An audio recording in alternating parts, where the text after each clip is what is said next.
शहद की मक्खियाँ हम इंसानों के लिए शहद तैयार करती हैं। इस पर तो हमें इनका ख्याल रखना चाहिए, ना कि हम इन्हें नुकसान पहुँचाएं। और फिर ये मक्खियाँ दिन रात मेहनत करके फूलों का रस चूसती हैं और इस रस से शहद बनाती हैं।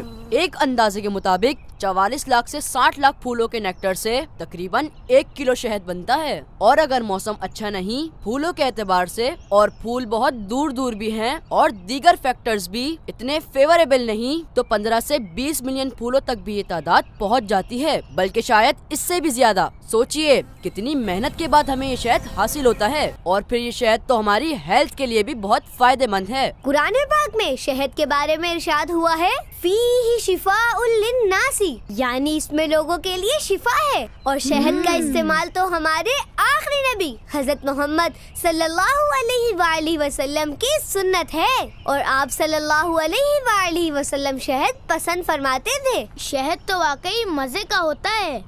ये गुलाम रसूल तो वाकई अच्छा बच्चा है। चलो साथियों वापस चलते हैं, हमने इन्हें माफ किया।